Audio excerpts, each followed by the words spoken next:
Bienvenidos, bienvenidas, bienvenides a su podcast de confianza. Qué desilusión, ¿por qué no dijiste bienvenido? Bueno, era una gran oportunidad, la desperdicié. Lo lamento mucha audiencia en casita. Te perdonamos. Bienvenidos a su consultorio otra vez. Y yo, cue, efecto de sonido. Sí. Y pues nada, yo soy Macarena. Yo soy Fer. Y una vez más estamos aquí para hablar de... ¿De qué? Hoy es un tema autónomo. Hoy tenemos el tema la automanoseada. El autodelicioso. El autodelicioso. ¿Qué otros eufemismos más existen para la masturbación? Unos que creo que se refieren mucho a lo masculino, como la chaqueta. Sí. La de despeinar la cota. No, pero ese es en general. Ese no, pero creo que ese es como tener cualquier tipo de vinculación sexual, es despeinar. Sí, cierto. Bueno, para chicas, para personas, perdón, con vulva o con clip, andar de DJ. Hay una en inglés que me da mucha risa que es flick the bean. Me encantó. Pero hay muchas otras formas de autoestimulación que no necesariamente son genitales. El autocariño. El autocariño. El autoamor. La autoexploración. La autoexploración. Que es, creo que como hasta la más básica y hasta me atrevo a decir literal. Sí, y aparte como la más, creo que adecuada, ¿no? Ajá. Porque justo creo que mucho está centrado en que todo es genital y yo sé, siento, no sé, ¿verdad? Que la mayoría de la gente no empieza su autoexploración necesariamente por los genitales. No. O sea, empiezas como sintiendo, o a lo mejor sí, ¿no? Empiezas sintiendo... No sé. Es que yo siento que empiezas ya sintiendo... vamos a hablar de nuestra primera autoexploración. No, mejor más adelante. Bueno, eso no va a llegar. Ese es contenido para el Patreon. Exacto. Pero sí, o sea, siento que le reducimos mucho a los genitales. No sé, a lo mejor mucha gente sí empieza por ahí, pero primeramente siento que hay más zonas en las que empiezas a sentir cosas y mucho es lo visual y lo mental. Sí, sí. O sea, no sé, cuando ya hemos tocado ese tema antes cuando hacíamos solo en vivos, de nuestros despertares sesuachis, y usualmente pues no es con tus genitales, es porque ves algo. Es verdad. Usualmente es cuando ves algo, ¿no? Incluso una escena de telenovela, una escena de una película erótica que no necesariamente llega hasta ese lugar. Ajá, o una escena de una película X. Incluso una foto, porque yo ahora estoy recordando como anécdotas de amigos. Ajá. Y era como de la TV Notas que salía Maribel Guardia, y ya con eso era como de wow, algo se movió dentro de mí. El catálogo de ilusión. Exacto. ¿Cuál otro? O sea, por ejemplo, como tú que en tu despertar sesuachis, no hablemos de la autoexploración, pero, o sea, ¿te acuerdas como de qué pasó para que sintieras cositas? Empezar a ponerse eso en mi mente. Yo siento que fue por ahí con alguna película, o sea, no puedo recordar bien. Y recuerdo también escenas eróticas de telenovelas, o sea, súper vainilla. Pero, y ni siquiera sabía qué sucedía. Solo no tenía ideas. Pero era la música, el todo, y empecé a sentir cosas de chavita. De chavita curiosa. De chavita curiosa, de chavita telenovela. De chavita telenovela que necesita autoexploración. De pasión de gavilanes. Así es.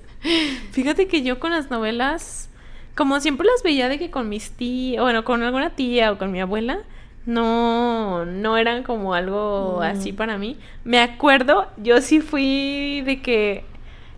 Es que esto fue raro, porque yo me acuerdo de haber visto en algún momento La Hora Pico. Güey, La Hora Pico fue el despertar de muchos mexicanos.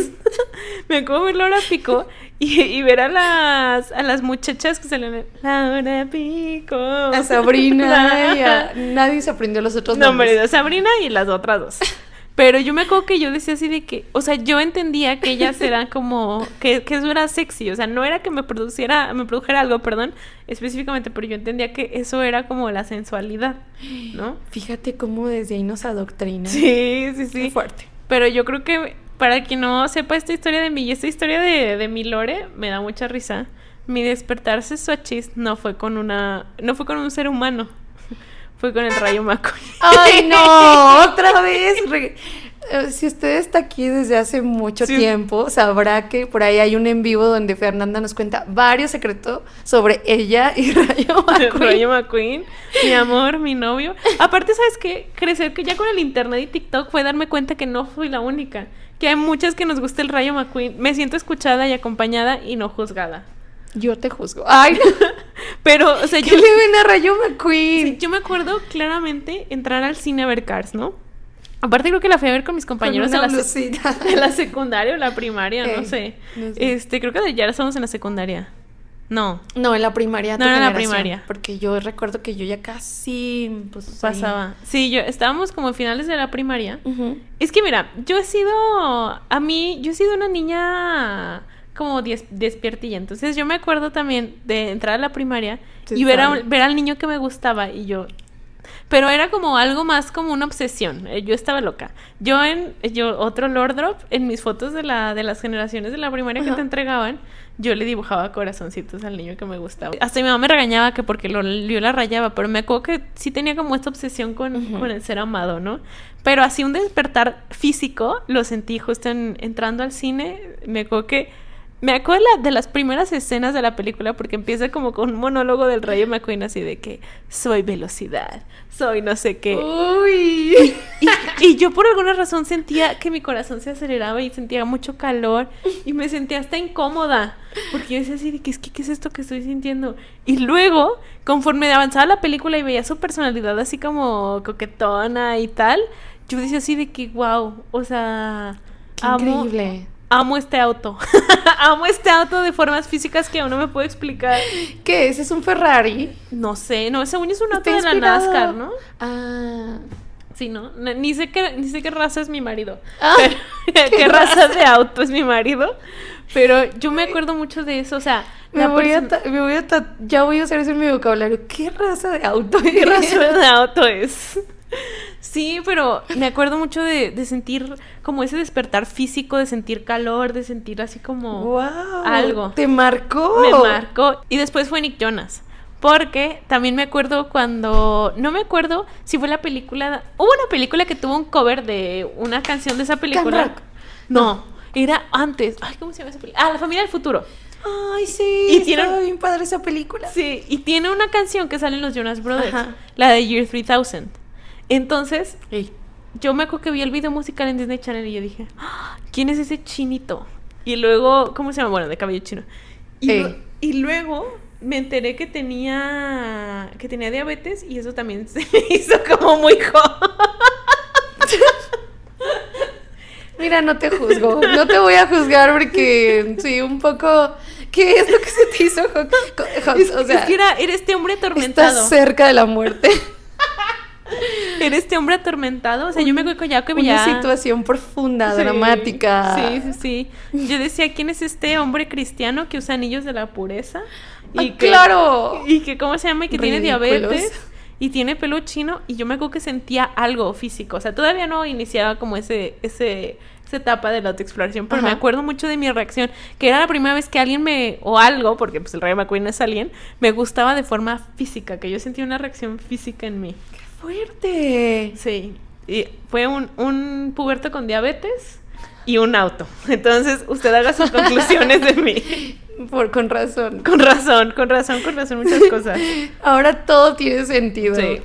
¿Tú no recuerdas a alguien de tu infancia? ¿O- Sí, no recuerdo así un personaje específico. A ver, Ajá. estoy tratando de pensar. No. No, ni... A ver, no sé cómo colocar esto. Tú dime. Ajá. Nunca ha sido para mí una persona. O sea, Ajá. mis despertares así creo que nunca han sido así un personaje, no. Creo que en general lo que se entiende por sensualidad y erotismo. Y voy a decir algo muy loco, mujeres en lencería. ¿Sí?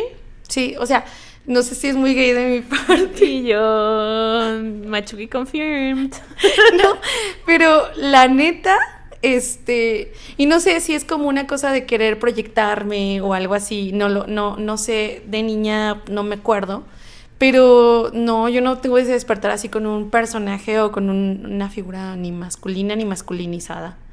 O sea, para mí era se me hace que la proyección del deseo a lo mejor hacia las mujeres. Creo que por ahí se me despertó a mí la... Es que yo siento que tiene que ver mucho, y es una experiencia de hecho como muy común, porque pues se nos enseña mucho que el objeto de deseo y sexual son las mujeres. O sea, eso Exacto. es lo que... de hecho, si tú como que imaginas de manera simbólica lo que es la sexualidad, usualmente imaginamos un cuerpo femenino en esta pues sociedad patriarcal y codificada de manera muy heteronormada, ¿no? Porque eso es lo que se debe desear, lo que es aspiracional, ¿no? Claro. Entonces, cuando pasa la revolución sexual, pues las mujeres se vuelven el ícono sexual, ¿no? Digo, a través de muchos personajes. Entonces sí siento que esa idea la empezamos a introyectar, y qué cañón que algo social empieza a tener como reacciones físicas en nosotros, ¿no? Porque esos símbolos los empezamos a codificar de una manera incluso hasta biológica para poder, no sé si medio condicionar a nuestro cuerpo de tener reacciones físicas cuando con esos símbolos, ¿no? Es que yo siento que estoy hasta cierto punto condicionada. Bueno, todos. O soy machuqui. Y yo... No lo sé. Y yo muy etere, así que digas etere eso. Pues no es. Ay, yo sé que por ahí hay alguien. Ok, y ahora de la autoexploración. O sea, yo creo que, por ejemplo, bueno, no sé. Yo de la forma en la que crecí y con la educación sexual que me dieron, no era algo que se hablara. O sea, era algo que siempre se hablaba como en términos masculinos, como de, los hombres a esta edad, cuando nos hablaban como de educación sexual en la pubertad, era así como los hombres a esta edad empiezan a tener sueños húmedos y empiezan a eyacular y empiezan a sentir deseo sexual. Y las mujeres se quedaba como en el aire. Nunca se decía nada. Ajá. Solamente decían así como, bueno, es muy normal a esta edad explorar tu cuerpo, pero nunca hablaban que también el líbido de las mujeres despierta en la pubertad. Nunca se dice eso. Ajá, nunca se dice eso. ¿Y cómo sí se dice lo de los sueños húmedos? Que es algo hasta... o sea, si eres muy conservador hasta podría sonar como prohibido, pero no me sí es cierto. O sea, porque siento que tuve una educación sexual relativamente buena y... Pues quizá pon tú que nunca se habló de la masturbación, nunca me hablaron de la masturbación como tal. Ajá. Pero... no, más bien como que me hablan de la sexualidad como algo que únicamente se comparte en pareja, que creo que también es la experiencia de varios.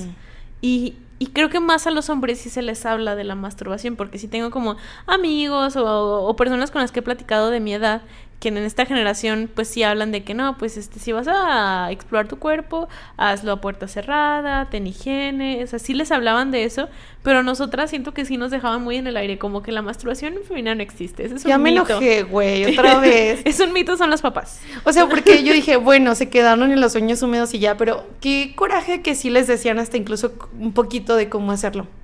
Sí, porque siento que, es que no manches, o sea, yo he estado en lugares donde... No sé si también, ubicémonos un poco, nosotras somos de un estado en el Bajío, y aquí todavía permea mucho una cultura, y lo voy a decir así, mustia, y punitiva para las mujeres de vivir nuestra sexualidad, ¿no? Que podemos vivirla, a lo mejor lo puedes hacer, pero a reserva de que si lo haces públicamente o si lo haces como que todos sepan o que no lo ocultes, vas a ser llamada a diferentes cosas que alegan la disminución de tu valor.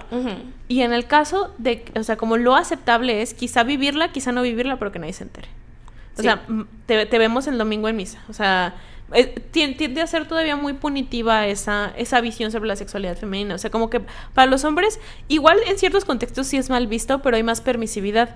Entonces siento que todavía permea mucho eso, y lo digo porque he estado en lugares donde he convivido con mujeres más grandes que yo en ese tiempo. A lo mejor esas mujeres, estaba en mis jóvenes 20, 21, 22, y ellas ya tenían 34, 35, y me acuerdo mucho que estábamos en una fiesta en esta ocasión, y yo conocí a estas mujeres, algunas eran mis compañeras de trabajo, y empezamos como a jugar de que yo nunca, ya saben, juego baboso de la borrachera.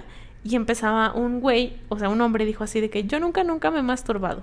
Cosas que también gente de chavorruca dice así como, voy a hacer una pregunta bien picante, ¿no?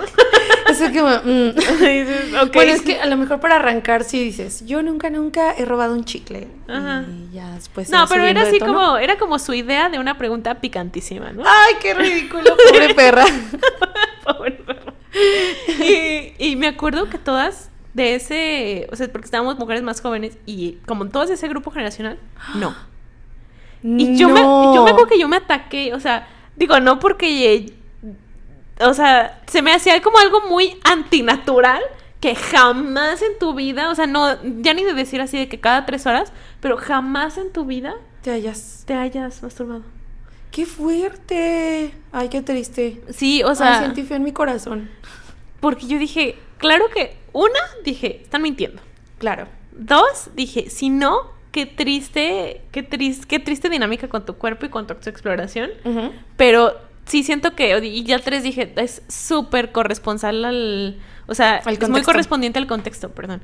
O sea, porque... Qué triste que una de dos, si es verdad, qué triste. Si es mentira, güey, ¿por qué te sientes con esa obligación de no poder decir, me masturbé? No, y sí noté mucho en esa fiesta en particular como la dinámica de quienes pues dijimos, pues sí, güey, o sea, ¿qué clase de pregunta es esa?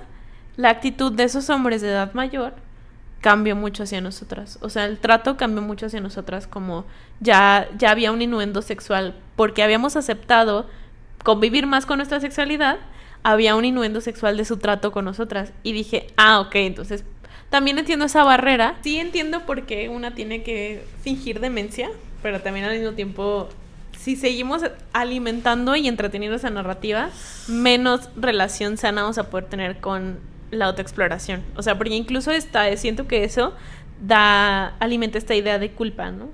No, y aparte también, lo que te decía de que también siento que estamos validando cómo la percepción masculina de las mujeres nos reduce a solamente 2 estereotipos, sí, ¿no? Sí. Y es como de, también no valida, o sea, decir, güey, puedo ser lo que yo quiera hacer y eso no me hace mala persona. Sí. O sea, y puedo disfrutar de mi sexualidad conmigo misma, con otras personas y ya, eso no me quita mi valor como persona, supéralo. Claro, además yo siento que, o sea, sí hay que decir que la masturbación tiene un tinte, y esto ya siento que sí es más paritario. Uh-huh. Digo, en el femenino es como no existe, y digo, no existe por realmente, no me quiero poner muy histórica, pero pero sí se supone que como en los me parece que fue como en los 60, 70, uh-huh. Bueno, si no o sea, se argumentaba, y muchos psiquiatras argumentaban que las mujeres no tenían líbido, y que y el psicoanálisis también tiene como su historia de eso, bla bla bla, o sea, la teoría psicosexual, pero llega un punto donde, por ejemplo, incluso en la revista Cosmopolitan dicen Ajá. así de que las mujeres no tienen fantasías, las mujeres no tienen libido, la mujer sana no tiene libido, ¿no? Todo lo demás es patológico, es raro, es pecaminoso, claro. Como tú quieras, pero como que en el caso como de la autoestimulación femenina es como no existe, ¿no? O sea, el mito general es no existe, y en el caso de la masturbación masculina, digo, a reserva de que no es mi experiencia, siento que es como es entre normalizada, y lo digo como muy pincitas porque no creo que esté en ese punto, uh-huh. Es como, es patológica. Es porque un hombre todavía no ha alcanzado su madurez sexual, entonces no tiene una pareja, ¿no? O sea, siento que claro. también es vista así como vicio, como un vicio. Sí, ¿no? También lo haces demasiado, por ejemplo. Sí, entonces también creo, o sea, ambos tienen su capa de vergüenza. ¡Qué fuerte! O sea, la masturbación de todas maneras tiene un velo de vergüenza como bien intenso, ¿no crees? Es que sí es cierto, porque a nosotras se nos anula completamente. Así, o sea, no existe, ¿sabe qué? No existe el deseo, no existe el líbido. Y a ellos se les hipersexualiza en eso, pero y luego también se les avergüenza por hacerlo solos y no conseguir una pareja a cierta edad. O sea, güey, está bien feo. No, y además siento que también, inclusive como en la adolescencia, en la pubertad, también hay este tinte punitivo de que no hagas eso, no sé qué. Ya sé, sí, o sea, claro, también claro. Es muy censurado. Uf. Y que está muy asociado a ser cochino, ser sucio, o sea, a cuestiones como que tienen que ver o con la enfermedad o con la falla moral, ¿no? O sea, uh-huh. Justo había como había pensado que la masturbación tiene como 3 capas de vergüenza, ¿no? La parte como pseudo religiosa del pecado, o sea, es un pecado, es una falta a la moral, o es una enfermedad, ¿no? Wow, o sea, no hay ni cómo, y no importa, o sea, y está bien feo. Unas no lo podemos hacer porque es como anormal, pero ellos también no lo pueden exceder y tampoco tanto porque también estás siendo patologizado y al mismo tiempo, pero se les incita a esa hipersexualización a los hombres desde siempre. Sí, porque, o sea, es como, tú siempre tienes deseo, tú siempre tienes que estar caliente, ¿no? Yo me acuerdo mucho que una maestra en la prepa, cuando tomé educación sexual, nos decía, es que los hombres ven una escoba con falda y se emocionan. Y yo me acuerdo que desde ahí yo dije así de que, y yo inserte meme de vieja pendeja, ¿no? Saludos. Saludos a la... Además eres estomatólogo.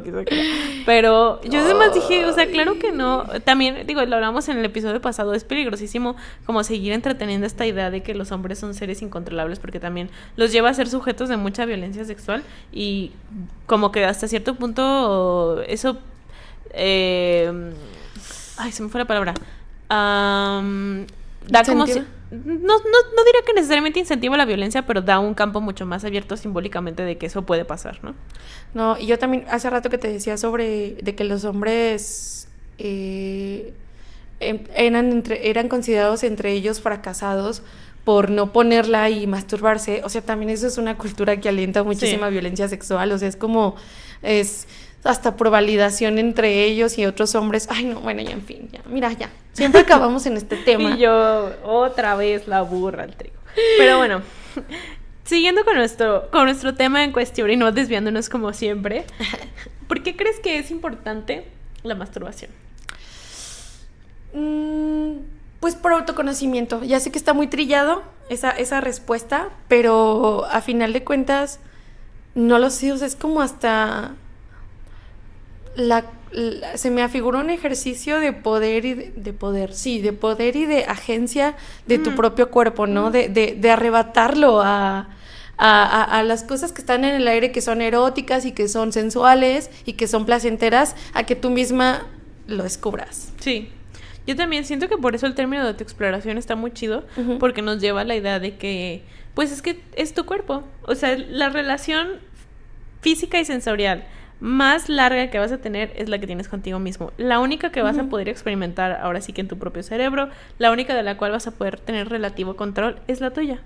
Entonces, creo que justo el descubrir a tu tiempo, a tu ritmo, entendiendo tu deseo, sería el desarrollo sexual más óptimo que podrías tener antes de poderte... Bueno, no sé si antes, porque tampoco quisiera como mediar los tiempos, pero para poderte compartir con personas o iniciando la vida sexual. Inclusive yo diría algo. Tú no inicias tu vida sexual cuando te compartes con otras personas. Tú inicias tu vida sexual contigo mismo. ¿Con la autoexploración o dices de otra forma? No, con la autoexploración. Yo también lo creo. O sea, uno deja de ser virgen con uno mismo. ¡Ay, no! Incluso esa narrativa me fascina. Sí. Es que si dijéramos más seguido eso, porque de alguna forma es verdad, o sea, ¿qué importa que el placer o lo que descubriste, cuando descubriste el placer y tuviste a lo mejor tu primer orgasmo o lo que sea que haya sucedido en esa primera experiencia, pues ya es una iniciación a... Sí cruzas ese umbral, o sea, sí lo cruzas definitivamente. Qué bonito ya con eso acompañado y creo que ya es una ruptura del yo con el otro, es una cosa también bien loca. Pero de todos modos, sí, yo también voy a apoyar eso. Y también, ¿sabes por qué lo apoyo? Porque yo siento que eso nos haría sentir les haría sentir a las nuevas generaciones mucho más tranquilas en cuanto a, primero, a los hombres no tener que estar validándose y a fuerzas viendo maneras súper cuestionables de tratar de tener relaciones. Y también la cosa segura de que no necesitas una otra persona para conocerte y acceder al placer, o sea, que tú misma te estás dando ese conocimiento. Ahora, ¿tú qué piensas? O sea, ¿cuándo piensas que realmente puede ser una enfermedad? Porque también, o sea, no hay que olvidar que aún los paradigmas científicos, médicos, están muy influenciados por la cultura, hasta la fecha. La psiquiatría, o sea, hasta la fecha siguen muy influenciados por la cultura. Tan es así que no tenemos ni 30 años de que la homosexualidad dejó de ser considerada un trastorno en el DSM-5. Wow. Entonces hay que tomar en cuenta ese contexto, que la ciencia también es una creación humana y que no es inmune a la sociedad. Estamos muy atrasados en cosas. Para entender lo siguiente, o sea, ¿tú cuándo piensas que la masturbación se puede convertir ya ahora en algo... Bueno, primero hablemos de cuándo es sano y luego hablamos de cuándo es insano. ¿Cuándo es sano? Pues creo que cuando tienes ganas. Bueno, pero es que pues hay gente que puede tener muchas ganas todo el tiempo, ¿no? Pues no me gustaría hablar de una frecuencia, pero me gustaría hablar de que estaría bien no dejarla de lado nunca. O sea, no olvidarla como por mucho tiempo, ni tampoco hacerla como... Ni tampoco que pueda estar obstruyendo actividades básicas. Yo también, o sea, estoy de acuerdo y creo que es como... Yo lo veo como la primera y constante forma en la cual logramos entender nuestro deseo y cómo va cambiando. Ok. Y que no nada más es... O sea, la autoexploración, la masturbación te ayuda a entender tu deseo, te ayuda a entender tu vínculo sexual con otras personas. O sea, realmente es una herramienta muy potente que te ayuda a entender un montón de cosas de cómo te vinculas contigo mismo, cómo te vinculas con los demás, qué es erótico para ti. Y creo que algo que no hay que dejar de lado es que no necesariamente siempre tiene que ser como algo genital. Y creo que eso te lo brindan mucho como la apertura a los juguetes, ¿no? El darte cuenta que hay otras formas de estimulación, que hay más zonas dentro de tu mapa erógeno que puedes estimular. O sea, también creo que una autoexploración sana es una autoexploración que no se cierra a seguir aprendiendo. Exacto. ¿Sabes qué también se me estaba ocurriendo? De cómo yo sé que muchas personas lo dejan de hacer cuando están en pareja. Sí. Oye, yo eso iba. Yo tengo una anécdota en la carrera de psicología. Tuve clases. Yo sabrán que tengo un prejuicio al psicoanálisis, ¿no? Y mucho tiene que ver por un profesor. Casi no se nota. Y mucho tiene... Yo así de que con este meme de Garfield que está tachado, pero con Freud. Todavía en Lacan dices, bueno, pero con Freud así. No autorizó. Yo tampoco actualizo Freud. Tenía un profesor que era psicoanalista. Y era alguien raro. Pero eso no tenía que ver con que era... Bueno, no sé si tenía que ver con que era psicoanalista o no. Pero me acuerdo mucho que él nos dio una materia que era la de entrevista, ¿no? La de la entrevista inicial que tú haces en el proceso de la psicoterapia. Y me acuerdo que nos dio como un machote, una guía de entrevista, y era así como, así era su clase, ¿no? De esos que nada más te pasan su presentación, ustedes léanla e interpretenla como Dios les dé a entender. Y me acuerdo que una de las partes de su... Tenía 1000 partes mega rancias, pero una que me pareció especialmente rancia era cuando decía que un índice de patología o un índice de que algo iba mal, de enfermedad, literalmente lo decía, era cuando una persona se seguía masturbando estando en pareja. ¿Qué? Y yo así de que... Qué peligroso es a cierta edad que te digan algo así, en serio. Y yo me acuerdo que, obviamente, afortunadamente tuve un salón bastante crítico y todos nos fuimos encima de que... ¿De qué hablas, viejo tonto, no? Güey, están muy woke. O sea, en mi generación, yo si hubiera escuchado algo así, en serio, creo que me lo hubiera creído un poco. ¿Crees? Y eso que yo siempre he sido como despiertita y rebelde, pero sí siento que no hubiera tenido un salón ni un contexto que me dijera eso no es cierto. No manches, o sea, acá en la mayoría éramos mujeres y... Debe ser eso. Y no creo, porque hay de todo, pero éramos mujeres, no sé, había como 2 o 3 hombres, pero en general nos dijimos de que, güey, ¿qué es eso? Y yo esperaría, porque eran mujeres más grandes que yo. Bueno, pero estaban en la carrera, perdón, ya no supe. Bueno, sí, en la carrera sí, no sé por qué me fui como a la prepa o algo así. Yo toda la prepa hubiera sido peligroso para mí escuchar algo así. No, yo en la carrera, o sea... Bueno, ok. No, en la carrera sí, y eran más grandes que yo, las que estaban estudiando, porque ya eran muchas de su segunda carrera o así, de muchas de nuestra segunda carrera. Y sí, claro que nos le fuimos encima y dijimos, ¿qué te pasa? O sea, no es cierto, pero o sea, y él era un hombre casado, entonces... Pobre perro. Yo dije, que tú te la andas pasando terrible no quiere decir que todo mundo se la tenga que andar pasando terrible. No, aparte qué día tan facha. No, y yo dije, qué peligroso que esta persona dé terapia. No, qué peligroso es que esta persona esté dando clases a nivel universitario, o sea... Bueno, yo a mí se me haría como... Tú que todavía a nivel... O sea, dando clases tienes más réplica de un grupo, pero dando terapia a mí se me hacía muy, muy, muy peligroso que esta persona... Imagínate, llegan a terapia de pareja y le empieza a decir, bueno, todo es tu culpa porque tú te masturbas. No tiene una vida satisfactoria. O sea, imagínate, qué miedo. Tomando en cuenta escenario hipotético que definitivamente no nos llega a las tiendas. que llega una persona con una relación heterosexual, llega una mujer con cierta frustración sexual que ella alivia a través de la masturbación, vas a terapia de pareja con una persona que ni siquiera es sexólogo y te dice, no, es que es tu culpa por masturbarte porque ese es el inicio o sea, en lugar de tratar, ok, a lo mejor hay una frustración sexual o a lo mejor pueden incorporar la masturbación como a su vida sexual juntos. O sea, hay 1000 formas de abordar esa situación. Pero yo dije, este idiota deberían quitarle, perdón, pero sí es un idiota. Sí. Deberían quitarle cédula, deberían quitarle consultorio. O sea, no puedes estar diciendo eso. Digo, hay un montonal de aberraciones que luego también no confíen siempre en el primer psicólogo que les recomienden, evalúen, vean que tenga, que esté capacitado para dar psicoterapia, pero... O que también se más afines a tus ideas, o sea, un poquito sí. Sí, que sea un poco más crítico. Pasa. O yo, por ejemplo, yo no puedo tomar terapia con hombres. ¿No? Nunca he tenido un psicólogo hombre, no, y mira, tampoco creo que sea algo que tenga que experimentar. Fíjate que yo sí, y me gustó mucho. ¿Sí? Sí, me gustó mucho. No el psicólogo. No. Realmente es que un buen profesional en la psicoterapia no tiene por qué... Es que exacto, estoy de acuerdo, un buen profesional, estoy de acuerdo, pero me da mucha desconfianza. Sí, yo sé. También así me pasó con mi primer ginecólogo, hombre. Fue para mí todo un descubrimiento. Como dijiste, está bien, me quedo con él. La verdad, o sea, no tuve una mala experiencia. En ese tiempo yo andaba con un ginecólogo hombre. Ah, ya. No fue él, no fue mi doctor. ¿Y por qué no fue tu doctor? No se puede. No. Con psicólogos entiendo que no se puedan, pero con ginecólogo... O sea, pon tú que a lo mejor y sí, pero siento que para él también no era tan... Digo, además era una relación a distancia. Pero, o sea... Siento que mi migración a ginecólogo hombre me daba mucha vergüenza. Claro. Pero también es esta onda de querernos avergonzar bueno, en este caso de tus genitales con un doctor que seguramente no vas a ser ni la primera ni la última cola que vea. O sea, ve 20 al día. Estoy completamente de acuerdo, pero qué, o sea, no sé, ahora ya me hiciste confrontarme con ideas que dije, sí es cierto. En algún inicio para mí era como, no, la verdad es que sí tengo unos prejuicios bien fuertes con los hombres. O sea, yo de verdad... Yo, misándrica, revisa.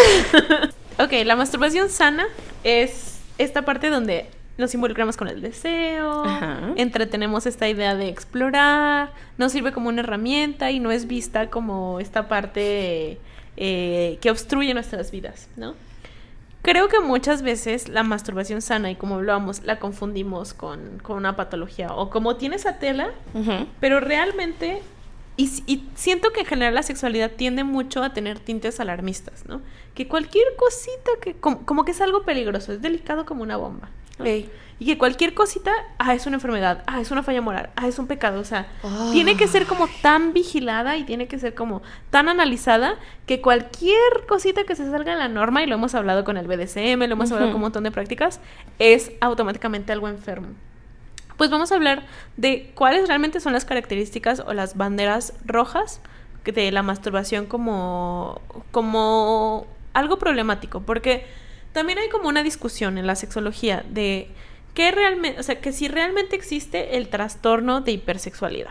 El trastorno de hipersexualidad es lo que hoy en día es como el término un poquito más aceptable y aún así es ampliamente discutido de lo que anteriormente era la adicción al sexo, la ninfomanía, que además, curiosamente, todo el mundo sabe que es una ninfómana, pero nadie sabe el nombre para un hombre.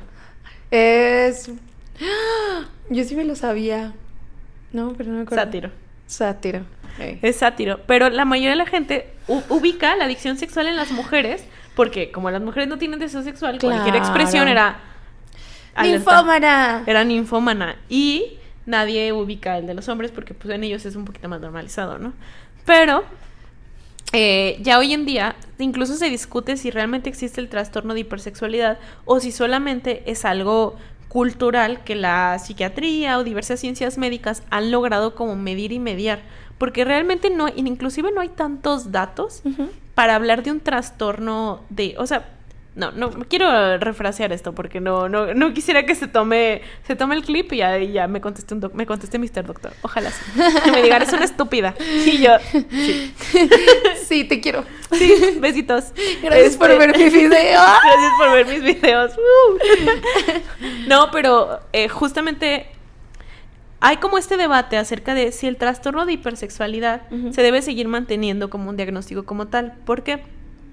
Porque hay características que lo relacionan como a muchas relaciones problemáticas que tenemos con diferentes cosas, como la comida, como las sustancias. Entonces, más que, y en la psicología se ha profundizado que más que el objeto del deseo, o sea, una adicción, por ejemplo, a las sustancias, hay pocas sustancias que generan adicción por sí mismas, ¿no? Una adicción química, una dependencia química, pero que también eso está muy complementado con un problema psicológico o un problema emocional, algún trauma de fondo, que es lo que detonan la propensión a las adicciones, ¿no? Entonces, un poco lo mismo es lo que vemos con los diagnósticos de hipersexualidad. Es una relación problemática con la sexualidad. ¿Por qué? Porque la sexualidad es una experiencia vivencial que para muchas personas, la gran mayoría, no tiene estas características de adicción, de lo que sería una adicción.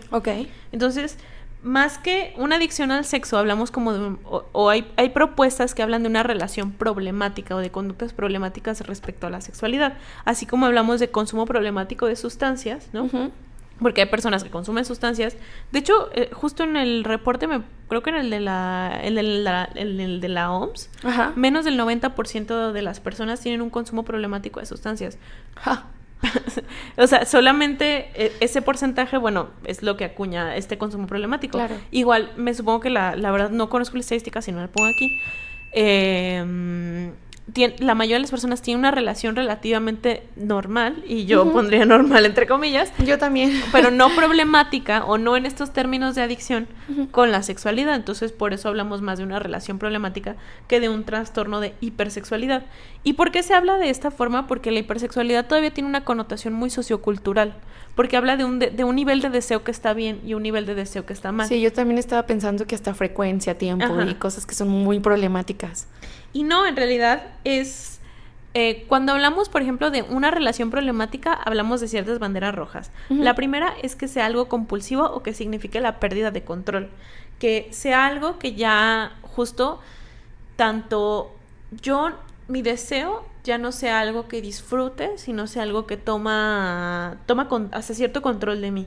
Y ahí nos lleva a la segunda, que sea una interferencia con mi día. O sea, que yo ya no pueda, no sé, ir a comprar el mandado, yo ya no pueda ir a apagar la luz, ya no puedo ir a trabajar, porque está esto en mi vida. Y otra parte, que yo creo que es la más importante de todo esto, es que sea algo que me provoque malestar emocional, porque creo que inclusive, o tenemos esta idea de que la hipersexualidad, la ninfomanía, en esta imagen cultural, ha de estar bien chido, porque te las de pasar bomba, puro placer. Y no, o sea, son diagnósticos que tienen mucho malestar emocional alrededor.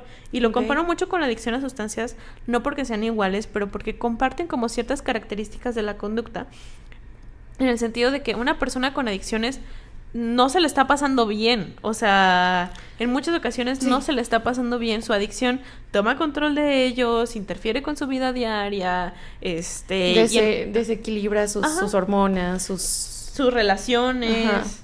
Entonces, también en el caso de la relación problemática con la sexualidad o con la autoestimulación, con la masturbación, tiene esas características, que también hay un malestar emocional de que yo realmente no disfruto esto, o sea, no quiero estar haciendo esto. O el malestar de después es demasiado grande como para el placer momentáneo. Justo también está muy relacionado ya al daño físico, que por ejemplo pueden estar ocasionando este tipo de... Si ya es algo, por ejemplo, compulsivo, pues puedes llegar a lacerarte, puedes llegar a lastimarte, o establecer conductas de riesgo que se consideran como no me acuerdo si es desadaptativa o inadaptativo, pero bueno, se consideran desadaptativas porque ya empiezas a romper líneas como de norma social, ¿no? Lo empiezas a hacer en lugares públicos, en lugares donde no deberías, y no deberías porque pues no manches, o sea, no te puedes exponer a las personas. Entonces ya empieza a ver también como todo este contexto de ponerte en riesgo tanto físico como situacional, ¿no?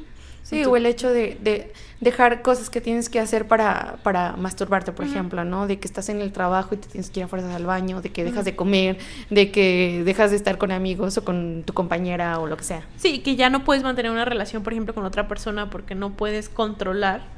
¡Qué fuerte! Esto. Entonces, realmente, si vemos como todas las características, dista mucho de lo que pensamos que es un vicio, ¿no?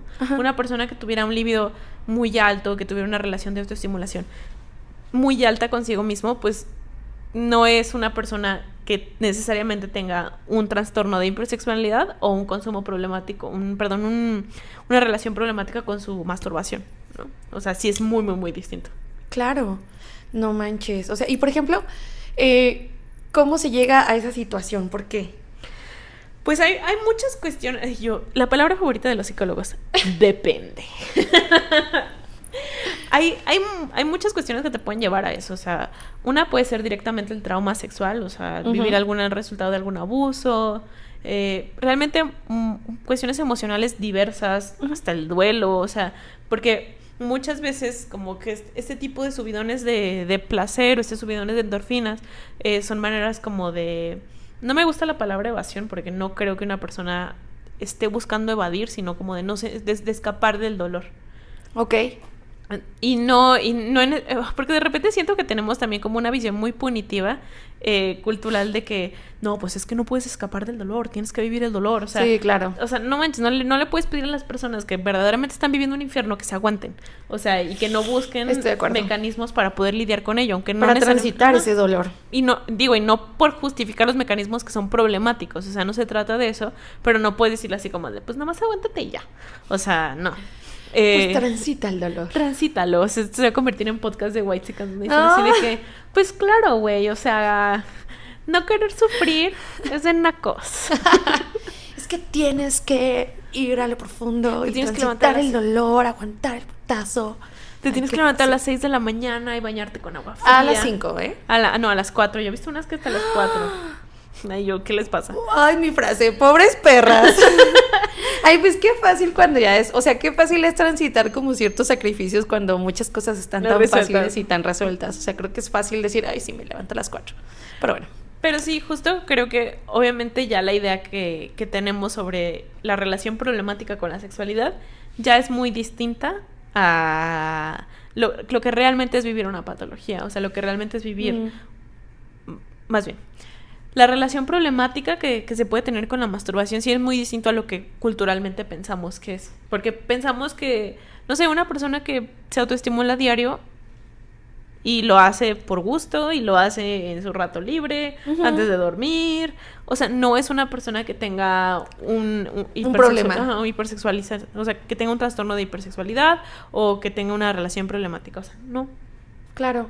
Pero de todos modos, ¿qué iba a decir? Es lo mismo, bueno, porque esta idea creo que la tengo yo un poco, y es una persona que de alguna forma cayó en adicción de ciertas sustancias, por una herida, por un algo, puede también ser igual de vulnerable a caer a ser adicta al sexo o a la masturbación. Pues es que depende. O sea, creo que dependería mucho de la persona, de los estímulos, o sea, los contextos a los que está expuesto. También, por ejemplo, si tú creces en no sé, hay una herida que subyace, ¿no? No sé, un duelo, lo que tú quieras. Pero vives en un contexto donde a lo mejor familiares tuyos tienen antecedentes de adicción al alcohol, de adicción a sustancias, pues sí es más probable que a lo mejor estés un poquito más en riesgo de adicción a sustancias que de adicción a la masturbación, ¿no? Bueno, no me gustaría decir la adicción, pero de una relación problemática a la masturbación. Vamos a cambiar el lenguaje. O una relación problemática, o un consumo problemático de sustancias, pues sí, a lo mejor pesa más eso, ¿no? Hasta, de hecho, creo que es una cuestión genética en el caso del consumo de sustancias y alcohol. O sea, sí hay un factor genético que puede ahí detonarse. Pero en el caso de la relación problemática a la autoestimulación, a la masturbación o incluso hasta la misma sexualidad, pues también va a depender mucho del contexto en el que esta persona se encuentra. O sea, qué estímulos hay, con qué persona se rodea. Digo, no es muy sociólogo de mi parte, bueno, más bien es muy sociólogo de mi parte, pero sí creo que pesa mucho el contexto. Y luego siento que hay segmentos de la población y hay edades donde a lo mejor hay mayor riesgo, ¿no? Y lo vemos, por ejemplo, mucho estadísticamente a las personas que tienen un consumo problemático de pornografía, ¿no? Que usualmente nuestros detonantes o nuestras poblaciones como más en riesgo son adolescencias, son hombres, son accesos, por ejemplo, muy laxos al internet, ¿no? Donde sus padres pues no realmente no revisan lo que están viendo, no hay control, muchas horas de pantalla, vidas sedentarias, aislamiento, o sea, sí hay ciertos detonantes que pueden irte llevando a eso, o sea, no es uno solo, no es que a lo mejor hoy se muere tu perro y mañana, oh Dios, soy adicto a la masturbación. Por algo, hay un meme así, ¿no? Que se mueran tus mascotas lleva. Sí. Y el meme del niñito que queda en medio y los papás separados. Sí, que se va a caer a un lugar. Lleva adictos a la masturbación. Adictos a los dildos. Adictos a los dildos. Sí, no, o sea, no hay como un embudo que te lleve, pero sí hay factores de riesgo, ¿no? Okay. Y yo creo que uno de ellos sí podría ser el consumo problemático de material erótico, de pornografía. Okay.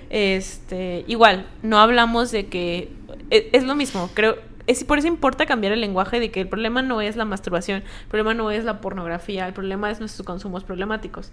El caso de la pornografía sí está más discutido porque hay más investigaciones como neurocientíficas alrededor de ella, que es también todo un tema en continuo desenlace, entonces creo que todavía no se puede tomar una postura tan... Qué complicado. Sí, tan reacia, pero en el caso de la masturbación sí es algo más entendido y estudiado, y pues en general... La mayoría de los sexólogos, psicólogos, psiquiatras respetables, pues argumentan que en realidad es una práctica relativamente sana, pero sí puede haber banderas rojas, ¿no? Okay. Y que el problema no empieza por la masturbación en sí. Ok, porque por ejemplo ahorita en el ejemplo que estás diciendo de que el problema no es ni la masturbación ni la pornografía, yo diría que el problema es... La sociedad. La sociedad. No. sí, la sociedad. Y, o sea, a mí me parece como muy particular como, no porque sea mejor o peor, las sustancias como el alcohol, el cigarro, inclusive sustancias psicoactivas, están mucho más normalizadas, que tengamos una relación con ellas, no problemática o incluso problemática y se normaliza, que la masturbación. Es verdad. O sea, que la sexualidad en general. O sea, seguimos teniendo todavía una visión bastante punitiva, como de, puede ser que seas un alcohólico funcional, pero que te masturbes, ahí pinto mi línea, ¿no? Ahí está muy cuestionable, está muy cuestionable de tu drag, que te dijera. Pero es que sí es cierto, o sea, me pongo a pensar en gente que se echa 2 cajetillas de cigarros a la vista de todos, o sea, todos sabemos, no sé, el típico güey de la oficina que ya sabes que se sale a fumar cada 5 minutos o no sé. Y yo, no estamos quemando a nadie. ¡No! Pero, qué loco, ¿no? Que de repente a lo mejor se te vaya una chaquetilla en algún lugar que no. No, y con algún lugar que no me refiero a públicos, así que de repente, pues, no sé, te fuiste al baño y alguien se dio cuenta. Que también yo creo que sí está medio criminal. Sí está medio en baños públicos, ¿no? Lo sé. O sea... Sí. Ahí se podría considerar que es problemático. No. Por el riesgo que conlleva, ¿no? O sea, yo creo que más bien aquí hay un debate moral, no, o sea, digo, si no tienes con una compulsión, o sea, si nomás es como lo hiciste por aventurero, y es algo que se discute mucho en los fetiches exhibicionistas, que puede llegar a ser un fetiche no consensuado o una demostración no consensuada, porque tú estás a lo mejor queriendo que te vean o estás tú queriendo que adivinen en tu autoexploración, pero los demás no están consintiendo a ello, ¿no? O sea, y los demás te pueden escuchar. Ya habíamos tenido esa plática. Sí, es medio complicado ese tema, pero pon tú que a lo mejor, no sé, tus roomies te escuchan, ¿no? Tus roomies te ven echándote 2 cajetillas diarias, pero que no te vayan a escuchar en la automanoseada porque eres un cochino. Uy, no. Bueno, yo creo que ya, quisiera pensar que ya nadie de mi edad diría eso, pero hay sorpresas. No, el mundo es muy feo. Pero hay sorpresas, o sea... Sí, o sea, yo sí siento que sí. A mí se me ocurre un montón de gente. Yo también llegué a tener como ese pensamiento de ¿quién ya piensa así? Y no manches, te sorprenderías. Sí, te sorprenderías. Está horrible. Cuando uno piensa de que, toda la gente de mi generación es de mente abierta. No. No. Qué triste. O sea, qué bueno que estamos de este lado y tenemos un podcast y seguramente hay mucha gente juzgándonos. Y pues... Soporten. Y atáquense porque pues está más chido estar de este lado. Ni modo. Pero sí, la verdad, o sea, no sé si hagas eso en el trabajo sea problemático, ¿no? Depende de tu trabajo. Es que depende también si... Depende, en este no. En este no. Bueno, sí, no se puede hacer de todos modos en público, No, pero ajá. Me refiero Pon tú a que lo haces 2 veces al día en tu tiempo libre. Sí. Y creo que decirlo a la gente le haría decir así como, "¡Ah! ¿Cómo? Ándale. ¿Cómo? Diría, ¿2? 2, 1, Es mucha. 3 veces a la semana y días feriados, ¿no?"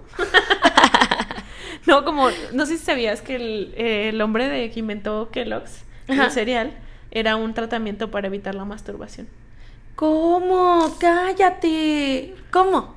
No sé, pero él creía que obviamente la masturbación era vista, no me acuerdo si era cuaquero o era de un grupo evangélico como muy fundamentalista en Estados Unidos en el siglo XIX. Me parece que sí es el siglo XIX. Claro. Pero, y que creo que además el güey sí se apellidaba Kellogg's.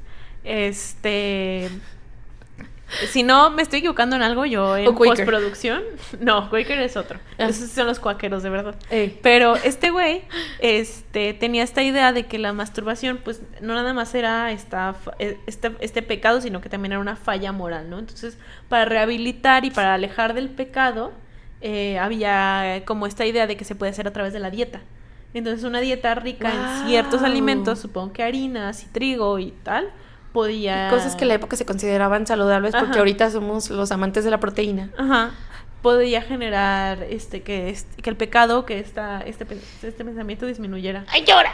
Así que si quieren vivir en completo celibato, coman Kellogg's. Kellogg's patrocínanos. Ojo aquí, Kellogg's. Ojo aquí, Kellogg's patrocínanos. O sea, no mames, o sea que hay una dieta específica para... No masturbarte. No, una dieta específica para ser puro y santo y casto. Pues es que, o sea, lo diremos de cotorreo, pero en muchos grupos fundamentalistas todavía se sigue viendo la masturbación como un pecado. Lo sé. No, pues el catolicismo ve la masturbación como un pecado. Sí. O sea, que de repente haya como otros vertientes u otras figuras con autoridad que medio tengan una postura muchísimo más abierta a eso, no quita que de todos modos hay unas reglas que de todos modos protegen y que no han como cambiado, y es justamente que la sexualidad y tener relaciones sexuales, sí, eso se puede decir. Sí se puede decir. Sí. Es para procrear, y si no es por otra cosa, es pecado. O sea, y la masturbación entra ahí. No lo dicen en como agua para chocolate, no es por vicio ni por fornicio, sino para dar un hijo más a tu servicio. Es porque me gusta leer y me aprendí la línea de Laura Esquivel. No, pues es que sí, o sea, y digo, si todavía el tener vinculación sexual con una pareja, digamos, bajo el hilo del matrimonio, pon tú que está como, todavía entra en una línea gris, ¿no? Por eso está luego la teología del cuerpo de Juan Pablo II y así, entran en ideas más progresistas, pero la masturbación, como no tiene que ver con la relación con otra persona, o sea, en ojos muy fundamentalistas, porque es fundamentalismo, en ojos muy fundamentalistas, pues obviamente no tiene ninguna razón de ser. No es productivo en ningún sentido porque no está fortaleciendo una relación afectiva. O sea, y justo como la relación con nosotros mismos... No está en la procreación de feligreses. Ajá. Y justo en la relación con nosotros mismos no hay nada... Para ciertas visiones no hay nada productivo. Y yo por eso siento que la masturbación tiene tanto ese tinte, ¿no? O sea, ha tenido ese tinte histórico de pecado, fallo moral y ahora patología, ¿no? Aguanta, o sea, por ejemplo, se me ocurre también un montón de periodos en los que, sobre todo, muchas grandes civilizaciones entraron en periodos bélicos y había este mandato funcional para la época de no manches, hay que tener hijos, porque tener hijos para la prole era tener soldados. Sí. O también la cosa, sobre todo en las monarquías, ¿no? Que difícil era, o sea, había que dar muchos hijos y había que dar hijos varones, entonces era como sumamente mal visto que esa semilla se desperdiciara de tantas maneras que o sea, si lo ves de forma histórica, a veces ciertas reglas que ahorita las vemos como... arcaicas. Y morales y que están completamente ligadas a lo espiritual y a lo religioso, en algún punto tuvieron una función social. Sí. Y digo, de alguna manera, por eso, pues hoy en día lo hemos traducido a nuestros símbolos de fe más recientes como es la ciencia, ¿no? O sea, también yo digo, no hay que caer en fundamentalismos científicos, y uno de ellos pues es pensar que cualquier tipo de relación con la masturbación, pues es anomía, es patología, es una enfermedad, es un trastorno con tu sexualidad, ¿no? Exacto. Como dice este profe, ¿no? Si estás en pareja, ¡Ay! como ¿por qué vas a querer masturbarte? ¡Qué feo! Sí, yo, pues usted no lo haga, pero... Aparte también está esta visión que puede ser muy diferente de la masturbación, como el uso de algo. ¿Sí me explicó? Sí. Exacto, pero, güey, cuando estás con... Es que es muy diferente masturbarse a estar con alguien. Sí. O sea, es súper diferente. Puede a veces no serlo y a veces puede ser así, acercarse casi a la misma dinámica, pero a veces así en esencia, cuando estás con otro estás pues un poco involucrando muchas otras cosas. O sea, amor, pues si lo quieres llamar de alguna manera para reducirlo. Tú Pero siempre de que la más romántica. yo siempre, bebé. No, bro, pues ternura, o sea, no necesariamente, ya, vamos a quitar la palabra amor, pero la diversión del otro, del cuerpo de que hay otro ajeno, cuerpo. de meterse De con comerte alguien ajeno. más, de comer ajeno. Exacto, y que también puede haber muchísimo más juego, o sea, ya hay otras dinámicas que se puede tener cuando exploras con un otro, y no necesariamente se tiene que decir que estás usando a alguien o algo. Y luego la experiencia de la masturbación también se vuelve otra cosa pues completamente que no necesariamente te estás usando tampoco, pero sí se vuelve una experiencia pues hasta mucho todavía más íntima, porque ni siquiera hay un otro, o sea, es una cosa que te regresa a ti de una forma bien loca. Y que también hay muchos tipos de masturbación, o sea, la puedes incorporar a tu vínculo con otros, la puedes incorporar Exacto. en, no sé, la gente que le gustan los lugares donde hay vinculación erótica con muchos, pues puede pasar, ¿no? Uh-huh. Pero sí creo que justo también, por eso es visto como algo tan poco productivo. Por eso también es una falla moral de un sistema que una idea que sostiene todo un sistema económico-político que se encarga de producir, pues obviamente algo que no produce ni vinculación con otras personas, ni experiencia, ni nada, pues no va a tener sentido de existir. Y Exacto. yo, ¿quieres rebelarte contra el sistema? Mastúrbate. Haz más cosas inútiles, como masturbarte. Sí, es que justo se ve como algo inútil. Es que para el sistema capitalista sí lo es. Ajá, o sea, no, para muchos sistemas, o sea, como ya dije, los periodos bélicos de muchas civilizaciones, eso era inútil. Pero sí, o sea, qué padre, o sea, sí tiene una utilidad de todos modos. Sí, claro, es que la relación con nosotros mismos no se ve como algo primordial, importante. El descubrimiento no se ve como algo productivo. Entonces, pues obviamente lo que te produzca descubrirte a ti mismo, pues va a ser algo como trivial. Va a ser algo que incluso consideremos justo, egocéntrico. Ay, qué fuerte. Pero bueno, así terminamos el episodio de hoy. Como herejes. Masturbadoras. Inútiles. Faltas morales. Exacto. No comimos Kellogg's lo suficiente. y pues nada, o sea, y egoístas. Sobre todo egoístas. Pues yo diría de que es importante hacerlo. O sea, creo que para esto era el podcast y no tanto como adoctrinamiento. Creo que expusimos perfectamente de por qué se debe de hacer. Pero, pues sobre todo no olvidarse como que también es una herramienta, no solo de autoconocimiento, sino un poco de regresarse cierta atención a uno mismo y cierto como cuidado y cierta... Ajá, o sea, un procurarse. Y cuando te dicen cuídate...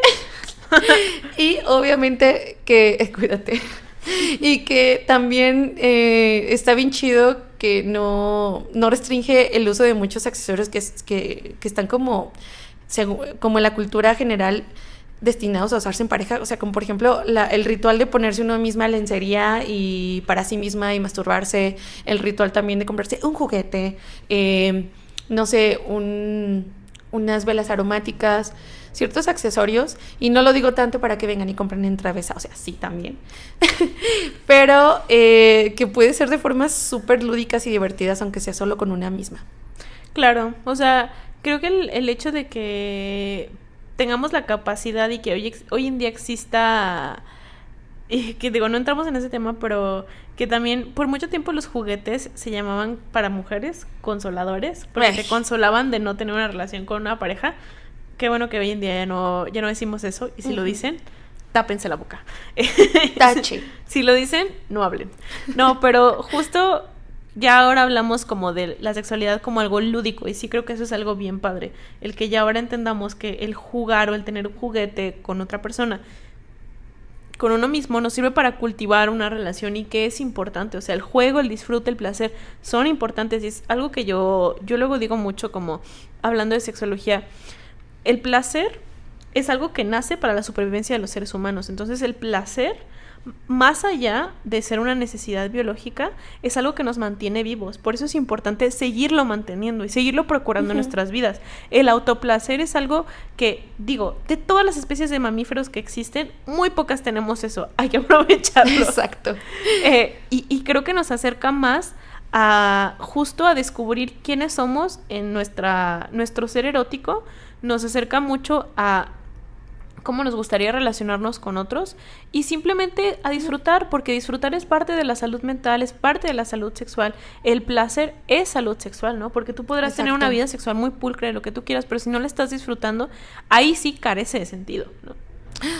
Exactamente. Entonces, la masturbación creo que es el punto y la piedra angular para poder vivir con júbilo y de manera lúdica la sexualidad.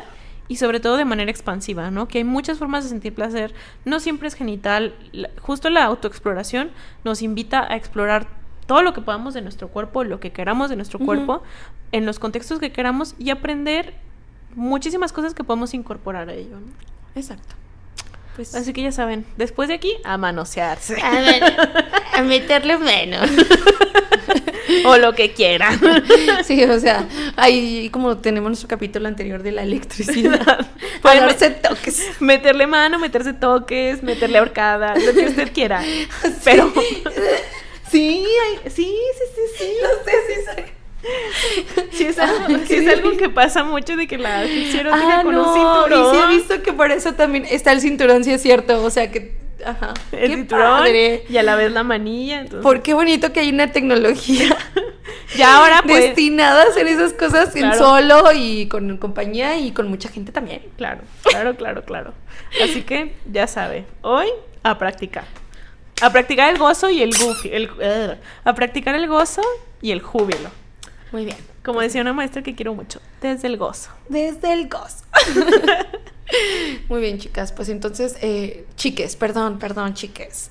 Ya saben, síganos en nuestras redes sociales. Estamos como travesa.erosboutique. Suscríbanse a nuestro canal de YouTube, a nuestro perfil de Spotify. Estamos como Consultorio Travesa. Está muy fácil de encontrarnos. Estamos muy divertidas, la verdad que te dijera. Claro, te la vas a pasar increíble. Y recuerden que también nos pueden mandar como sus anécdotas o también sugerencias o temas que de los cuales quieran que tratemos aquí en este consultorio. Y pues nada, acuérdense también que hay muchos descuentos y muchas emociones y experiencias en las tiendas de Travesa. Tenemos sucursales en Aguascalientes, San Luis Potosí, Ciudad de México y Mérida. Así que ubica la tuya y si no, tenemos una página web en donde todo te puede llegar discretito a tu casa para que nadie sepa que te masturbes si no quieres que sepan.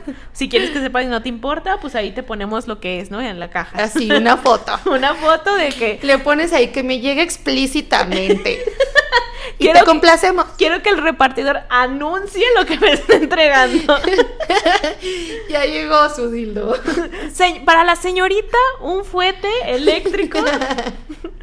Entonces, si no te preocupa que tus vecinos se enteren. Exacto. ¿O te gusta presumir? Ajá, a lo mejor te gusta presumir que tú vives desde el gozo. Así es. Entonces, pues aquí te podemos complacer de muchas maneras.